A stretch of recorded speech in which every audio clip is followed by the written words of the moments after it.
आप देख रहे हैं ग्राउंड जीरो। YouTube पर केबीसी न्यूज देखने के लिए पहले सब्सक्राइब बटन दबाएं और फिर बेल आइकॉन दबाएं। Facebook पर केबीसी न्यूज को देखने के लिए हमारे Facebook पेज के लाइक बटन को दबाएं। नमस्कार, सुबह के 9:10 हो चुके हैं। आप देख रहे हैं केबीसी न्यूज। मैं हूं आपके साथ मोना। स्वागत है आपका हमारे कार्यक्रम ग्राउंड जीरो में। आज सदी का सबसे बड़ा दूसरा सूर्य ग्रहण लगने वाला है। अब से कुछ ही देर बाद 10:44 पर सूर्य ग्रहण प्रारंभ हो जाएगा। आज आषाढ़ महीने के कृष्ण पक्ष की अमावस्या है। आज सदी का सबसे बड़ा सूर्य ग्रहण लगने वाला है। आम लोगों पर कैसा पड़ेगा इसका प्रभाव वो आपको बताएंगे, लेकिन उससे पहले आपको ताजा आंकड़े बता देते हैं। अगर पूरी दुनिया में कोरोना संक्रमितों के आंकड़ों की बात करें तो पूरी दुनिया में अब तक 88,93,886 लोग कोरोना संक्रमित हो चुके हैं, जबकि 4,65,935 लोगों की जान कोरोना के कारण जा चुकी है। हमारे देश में भी कोरोना लगातार तेजी के साथ फैल रहा है। अब तक 4,11,727 लोग कोरोना संक्रमित हो चुके हैं, जबकि 13,277 लोगों की जान भारत में कोरोना के कारण जा चुकी है। अगर ठीक होने वाले लोगों की संख्या की बात करें तो अब तक देश में 2,28,181 लोग कोरोना को हराकर ठीक भी हो चुके हैं। बिहार में भी आंकड़े तेजी के साथ बढ़ रहे हैं। अब तक बिहार में 7,503 लोग कोरोना संक्रमित हो चुके हैं, जबकि 49 लोगों की जान बिहार में भी कोरोना के कारण जा चुकी है। जबकि पूरे बिहार में 5,367 लोग कोरोना को हराने में भी सफल हो गए हैं। जिले में कोरोना संक्रमितों की संख्या 265 तक पहुंच चुकी है, जबकि जिले में अब तक 3 लोगों की जान कोरोना के कारण जा चुकी है। कल 20 जून को भी जिले में 20 नए कोरोना पॉजिटिव मिले। इन कोरोना पॉजिटिवों में कटिहार शहर के 5, अहमदाबाद का 2, बरारी, मनसाही, प्राणपुर, फलका, मनिहारी में 1-1 कोरोना पॉजिटिव, कदवा में 2, आजमनगर में 2 और बारसोई में 3 कोरोना पॉजिटिव मिले। कुल मिलाकर 20 नए जो मामले हैं कल जिले में आए हैं, जिसके बाद जो संख्या है 265 हो चुकी है। अगर पूरे देश में पिछले 24 घंटे में नए कोरोना संक्रमितों की आंकड़ों की बात करें तो 15,000 से ज्यादा कोरोना संक्रमित पिछले 24 घंटे में मिले हैं। जो लगातार संख्या है वो बढ़ती जा रही है। लगातार हमारे सभी संवाददाता जिले के ताजा हालात आप तक पहुंचा रहे हैं, ताकि जो संख्या बढ़ रही है वो आप जान सके और सतर्क रह सके। लेकिन लोग जो हैं अभी भी लापरवाह हैं और लगातार बेवजह सड़कों पर निकल रहे हैं। सड़क पर निकलने से पहले लोग मास्क का भी प्रयोग नहीं करते हैं। सोशल डिस्टेंसिंग की तो बात ही छोड़ दीजिए। जब से अनलॉक शुरू हुआ है लोग सोशल डिस्टेंसिंग का नाम तक भूल चुके हैं। मास्क लगाना भी अब धीरे धीरे भूलते जा रहे हैं। कुछ लोग तो मास्क का प्रयोग करते हैं, लेकिन कुछ लोग ऐसे हैं जो मास्क तक का प्रयोग नहीं करते हैं। जबकि जिले में जो संख्या है वो लगातार बढ़ती जा रही है। 235 नए कोरोना पॉजिटिव मिले हैं।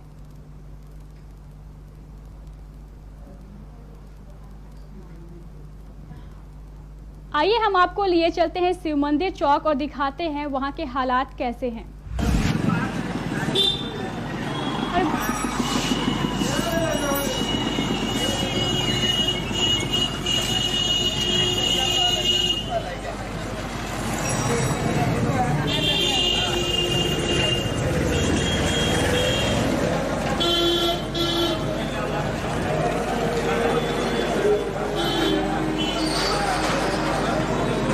प्रधानमंत्री नरेंद्र मोदी ने गरीब कल्याण रोजगार अभियान का शुभारंभ कर दिया।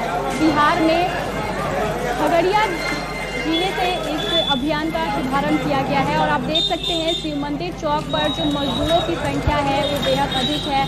सुबह के 9:14 हो चुके हैं और सभी जो मजदूर वर्ग के लोग हैं शिव मंदिर चौक पर मौजूद है, ताकि कोई उन्हें रोजगार दे, किसी प्रकार का उन्हें काम मिल सके जिससे वो पैसे कमाए और उनके घर की जो स्थिति है वो ठीक हो सके। और हमारे संवाददाता ने जब इन मजदूरों से बात की तो देखिए उनका क्या कहना था इस अभियान के बारे में। अभी हम मौजूद हैं कटिहार के शिव मंदिर चौक पर।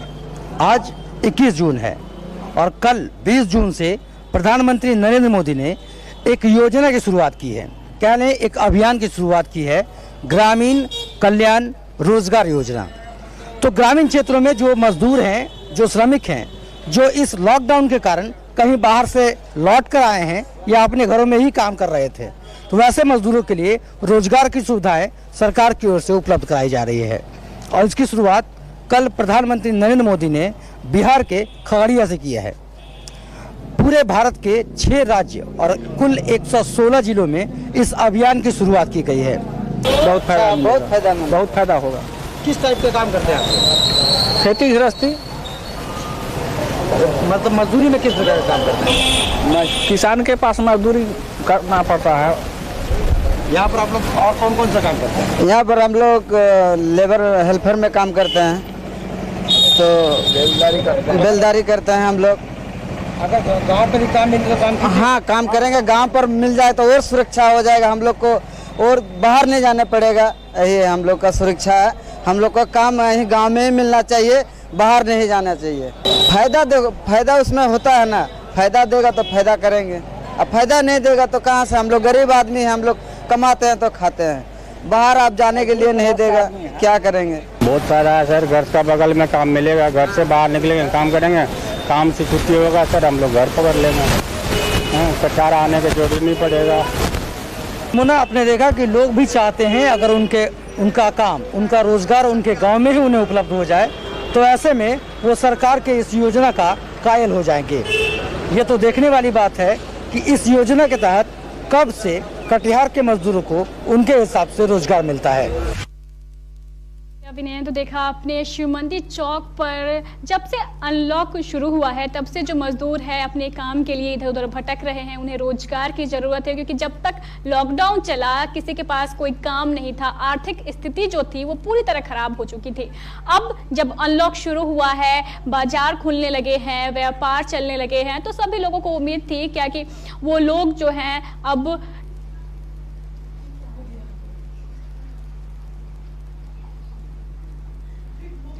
तो मजदूरों को अब ये उम्मीद है कि सरकार उनके लिए कोई ठोस कदम उठाएगी, उनके लिए रोजगार देगी। और प्रधानमंत्री नरेंद्र मोदी ने इस उम्मीद को बनाए रखने के लिए गरीब कल्याण रोजगार अभियान की शुरुआत की है और कल इसका शुभारंभ हुआ। आज बिहार में खगड़िया जिले से इसका शुभारंभ किया गया है। धीरे धीरे ये सभी जिलों में पहुंचेगी और वहां के जो मजदूर तबके के लोग हैं उन्हें रोजगार मिलेगा।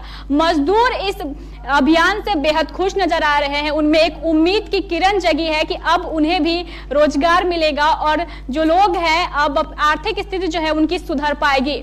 हम आपको एक बात बता दें, लगातार जो देश में आंकड़े हैं वो बढ़ते जा रहे हैं, जिसके बाद जो आंकड़े हैं वो 4,11,000 को पार कर चुके हैं। हम आपको बता दें, इसी के साथ भारत कोरोना संक्रमितों के मामले में चौथे स्थान पर पहुंच चुका है। अगर दुनिया के सर्वाधिक 10 कोरोना पॉजिटिव देशों की बात करें तो यूएसए अमेरिका 23,30,578 संख्या के साथ पहले स्थान पर है, जबकि ब्राजील 10,70,139 कोरोना पॉजिटिव ब्राजील में है और इसी के साथ ब्राजील दूसरे स्थान पर है, जबकि रसिया तीसरे स्थान पर है जहां 5,76,952 कोरोना पॉजिटिव है और इंडिया चौथे स्थान पर है 4,11,727 कोरोना पॉजिटिव के आंकड़ों के साथ।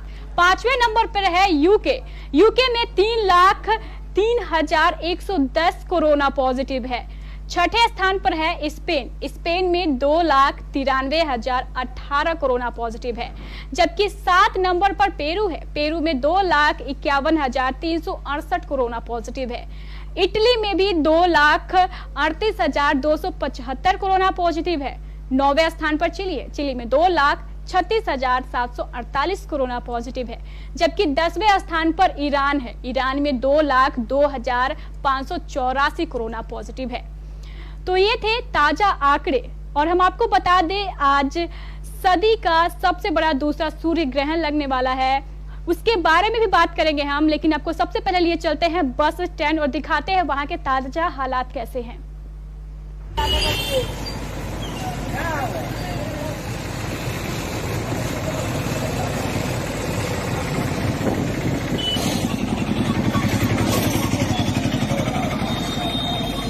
हम हमारे साथ फोन लाइन पर जुड़ चुके हैं हमारे संवाददाता करण। सहायक थाना अमर जवान चौक यानी बस स्टैंड की अगर ताजा स्थिति की बात करें तो कैसे हैं ताजा हालात, किस तरीके से लोग अपने सामान्य काम को अंजाम दे रहे हैं, क्योंकि अभी सूतक काल चल रहा है, थोड़ी देर में ग्रहण भी प्रारंभ होने वाला है।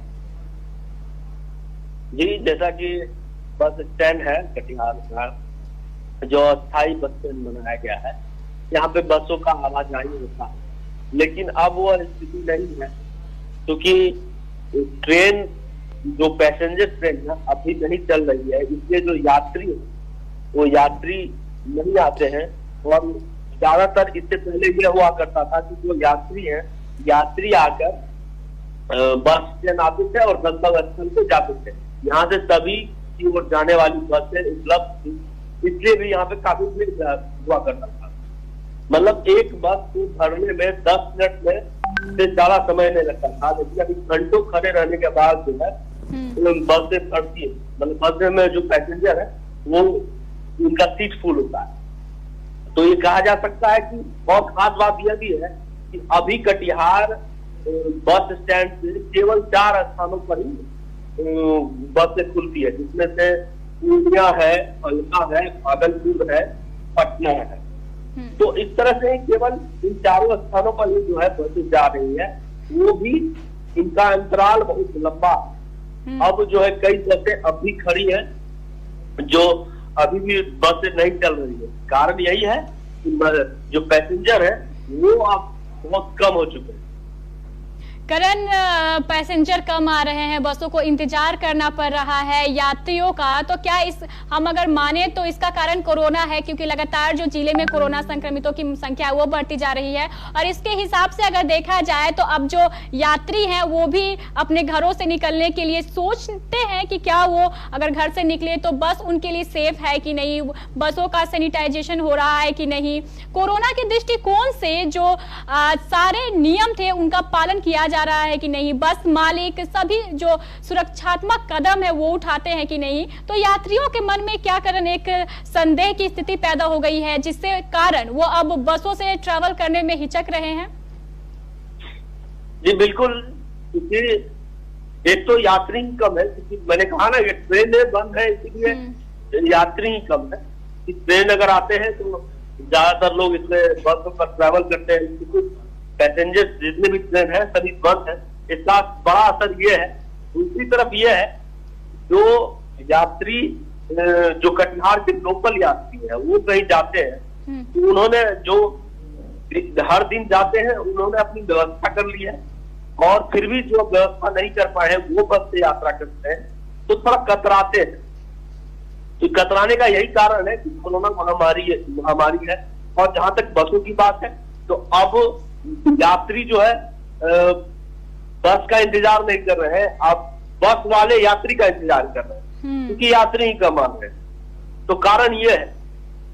और जहां तक सैनिटाइजर की बात है या फिर बसों की व्यवस्था की बात है, तो जो बस के ऑनर है उन्होंने व्यवस्था की है। अब लोग जब तक आएंगे या फिर जब भीड़ जमे तो इस तरह से देखा जाएगा। अभी तो कई बस अभी खड़ी है, पड़ी है। जी करण, बात करेंगे सहायक थाना अमर जवान चौक एक भीड़ भाड़ वाला क्षेत्र है, बहुत सी छोटी बड़ी दुकानें और खास तौर पे वहाँ पे बस स्टैंड है, कई पेट्रोल पंप है। अगर लोगों की सुरक्षा की बात करें तो देखा जा रहा है कि बाजार में जो लोग निकल रहे हैं मास्क का प्रयोग नहीं करते हैं और सोशल डिस्टेंसिंग तो भूल ही गए हैं। तो क्या जो लोग निकल रहे हैं, या पेट्रोल पंप की बात कर ले या फिर बस ड्राइवरों की बात कर ले, तो क्या सभी लोग जो मास्क का प्रयोग है वो करते हैं, सोशल डिस्टेंसिंग के नियम का पालन हो रहा है? क्योंकि बस स्टैंड हमेशा भीड़ भाड़ इलाकों में से एक रहा है, लेकिन अब यात्री कम है इसलिए भीड़ भाड़ भी कम। और जहां तक बचे सोशल डिस्टेंसिंग का, तो लोग इसे अब समझ गए। जहां तक मास्क की बात है तो कम से कम तौलिया, रुमाल, गमछा इस तरह से लोग जरूर रखते हैं। और सैनिटाइजिंग की बात है तो बसों पर लगातार सैनिटाइजिंग भी होता है, खासतौर से पूरी बस को धोया जाता है, क्योंकि यात्री कम है, यात्रा कम है। अगर आपको भागलपुर जाना है तो केवल 2 बस या 3 बस ही खुलती है, तो इस तरह से टाइमिंग बांध दी गई है। यही कारण है, यात्री कम है इसलिए बस खुलना का समय भी जो है कम। बहुत बहुत शुक्रिया करण जानकारी देने के लिए। तो लगातार हमारे सभी संवाददाता सड़कों पर मौजूद है और दिखा रहे हैं हम आपको क्या कि कैसे इंतजामात जो है वो किए जा रहे हैं। जब लगातार कोरोना संक्रमितों की संख्या बढ़ रही है उसके बाद कैसे हालात है वो हम आपको दिखा रहे हैं। बस कुछ देर के बाद ही खंडग्रास सूर्य ग्रहण लगने वाला है। अब से कुछ देर का समय बस बचा है सूर्य ग्रहण लगने में, और इसके बाद जो समय होगा वो सूर्य ग्रहण का खत्म होने का, वो 2:05 के बाद जो ये सूर्य ग्रहण है वो खत्म हो जाएगा। ये सिर्फ भारत की बात कर रहे हैं हम, पूरी दुनिया में खत्म होने में 3:05 से भी ज़्यादा समय लग सकता है, ऐसी संभावनाएं जताई जा रही है। लेकिन कुछ देर का समय बचा है जब ये सूर्य ग्रहण लगने वाला है, और इस पर क्या कहना है पंडितों का। हमारे संवाददाता विनय झा जब यक्षशाला मंदिर पहुंचे तो वहां पे कैसे थे हालात, पंडित जी का क्या कहना था, वो भी हम आपको सुनाते हैं। चलिए आपको सीधे लिए चलते हैं यक्षशाला। जी मोना, आज 21 जून है। आज उत्तरी गोलार्ध में सबसे बड़ा दिन होता है, लेकिन क्या लें, इस कोरोना काल में हर कुछ थोड़ा उल्टा ही होता नजर आ रहा है। उसी के तहत आज 21 जून को सबसे बड़ा सूर्य ग्रहण लग रहा है। ऐसे में इसके क्या कुछ लक्षण हो सकते हैं और क्या कुछ प्रभाव किन राशियों पर पड़ता है, आइए जानते हैं जो ज्योतिषाचार्य है, जो इसका आकलन करना जानते हैं, उनसे ऐसे कि आज ये सूर्य ग्रहण कब शुरू होगा और कब से कितने बजे तक रहेगा और क्या कुछ सावधानियां इसमें लोगों को अपनानी चाहिए। सूर्य ग्रहण दिन में 10:30 बजे शुरू हो रहा है, जो 2:05 तक यानी 2:15 बजे तक मनाया जाएगा। क्या कुछ सावधानियां इसमें लोगों को लेनी चाहिए? और सावधानियां का शास्त्र के अनुसार से ग्रहण काल में पूजा पाठ तो वर्जित है ही, इसके बाद भी लोगों को स्वस्थ मनुष्य को खाना पीना भी वर्जित है। ऐसे बूढ़े बच्चे और रोगी लोग इसमें दवा के चलते खा पी सकते हैं, उनके लिए वर्जित नहीं है।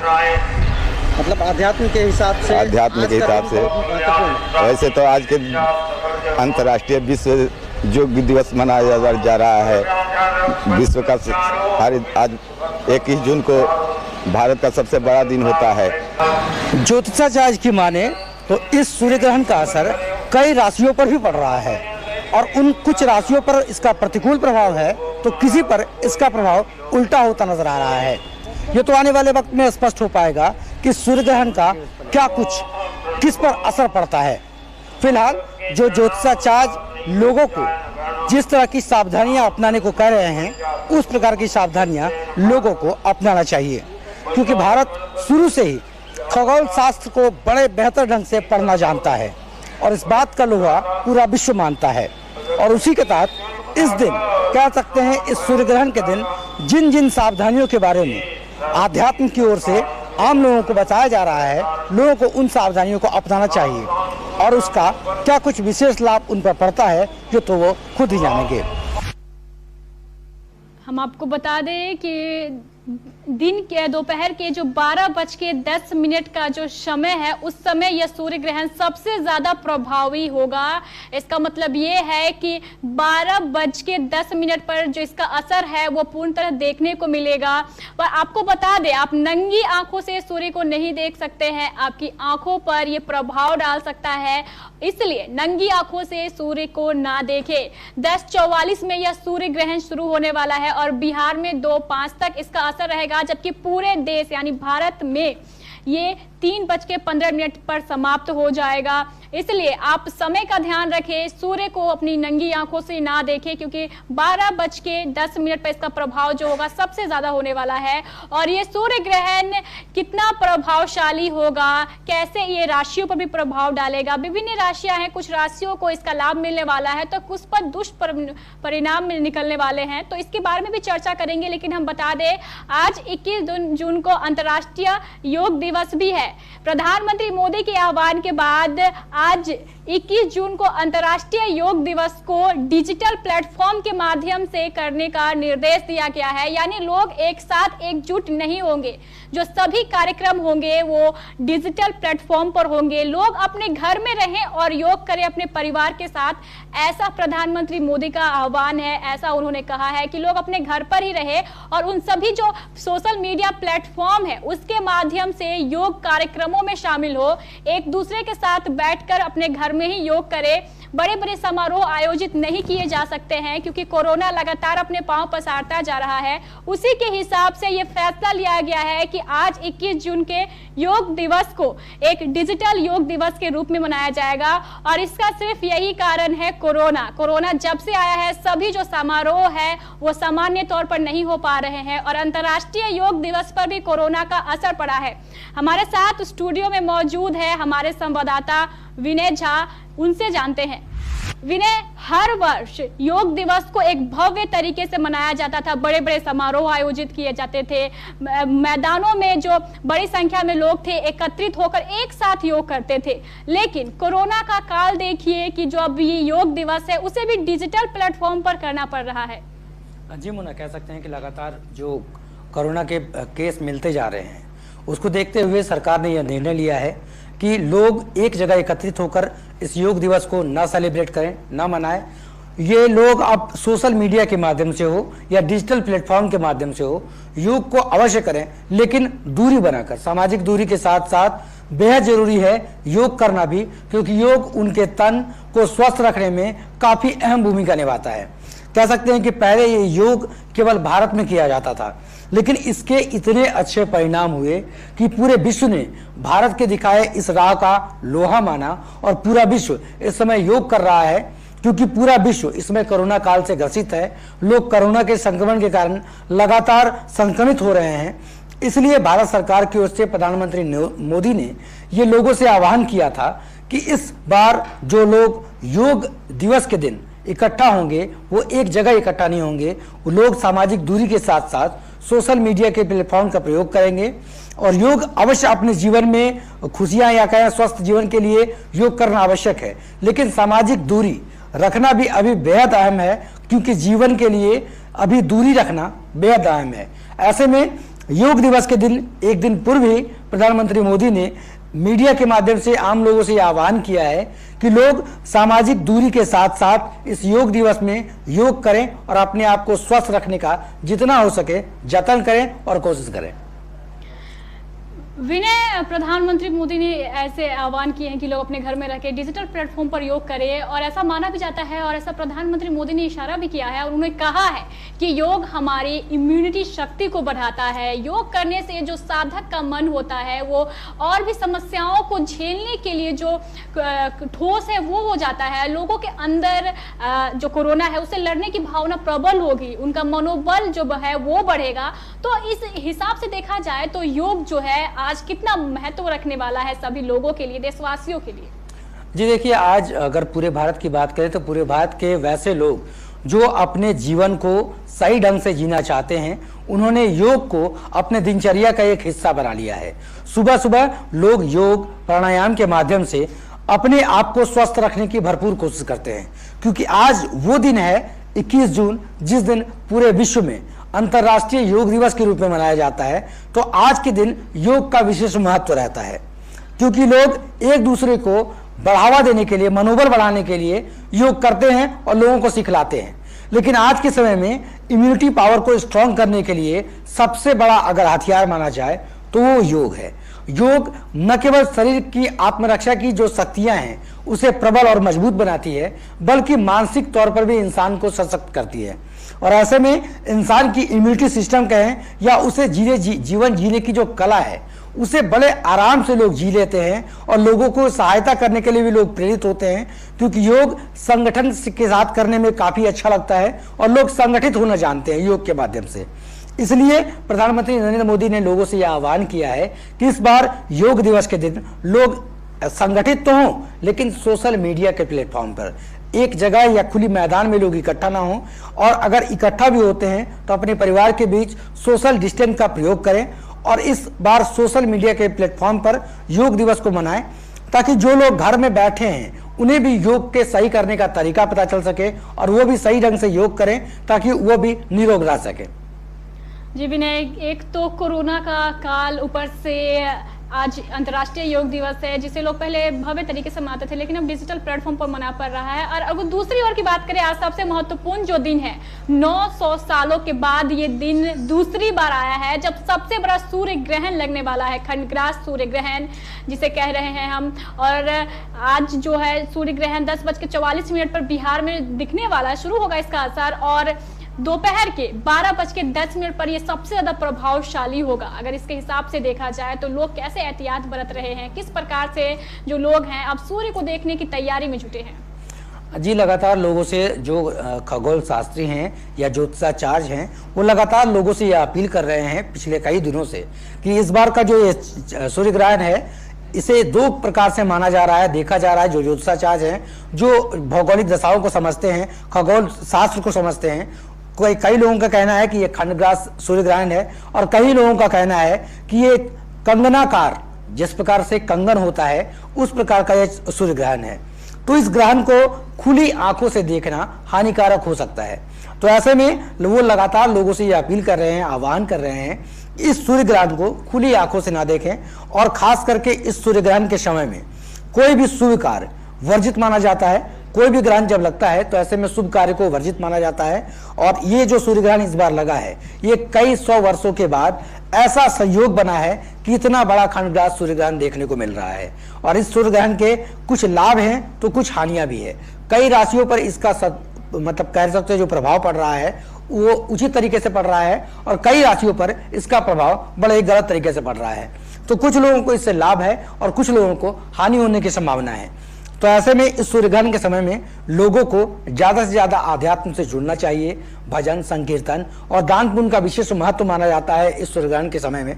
और सूर्य ग्रहण के बाद जो संकीर्तन में लोग लगेंगे या जो आध्यात्म से जुड़े हुए लोग हैं, उनके बीच में खासा उन लोगों ने बताया है कि ऐसे सूर्य ग्रहण के समय में कई बच्चे या बूढ़ों को छोड़ दिया जाए तो ऐसे समय में भोजन को वर्जित माना जाता है। ऐसे समय में भगवान की आराधना करनी चाहिए। और इस ग्रहण के समाप्त होने के बाद ब्राह्मणों को दान की विशेष बात बताई गई है। इससे लोगों को खासा लाभ मिल सकता है। तो कह सकते हैं कि अलग अलग ज्योतिषविद अलग अलग बातों को बता रहे हैं और लोग भी लगातार उन बातों को सुन रहे हैं और उस पर अमल कर रहे हैं। क्योंकि ये जो सूर्य ग्रहण है, कह सकते हैं इस साल में ये दूसरा ग्रहण है, पहला चंद्र ग्रहण और दूसरा सूर्य ग्रहण। तो कह सकते हैं कि ये 2020 लगातार कई ऐसी घटनाओं से भरा पड़ा है। अब तक 2020 खत्म नहीं हुआ है, लेकिन घटनाओं का सिलसिला लगातार बढ़ता ही जा रहा है। खगोलीय घटना कहें या कहें इस कोरोना महामारी के कारण जो लोग परेशान हैं, लोगों की परेशानियां लगातार बढ़ रही है और लोग अब चाहते हैं कि कैसे भी करके 2020 खत्म हो ताकि उनके परेशानियों से उन्हें थोड़ा बहुत निजात मिल सके। बहुत बहुत शुक्रिया विनय हमारे साथ जुड़ने के लिए। तो 2020 हमेशा याद किया जाएगा, कोरोना वायरस हो, ये खंडग्रास सूर्य ग्रहण हो या फिर अन्य वजहों से 2020 हमेशा सभी के जहन में जिंदा रहेगा। क्योंकि 2020 सभी के लिए बहुत परेशानियां लेकर आया है, कोरोना वायरस को लेकर आया है। और आज का ये ग्रहण विशेष महत्व रखने वाला है आपके जीवन में। राशियों की बात करेंगे तो बहुत सी ऐसी राशियां हैं जिस पर इसका शुभ प्रभाव भी पड़ने वाला है, लेकिन बहुत से ऐसे राशियां भी हैं जिस पर इसका प्रभाव विपरीत पड़ेगा, यानी उन्हें अब समस्याओं का जो सामना है वो और अधिक करना पड़ेगा।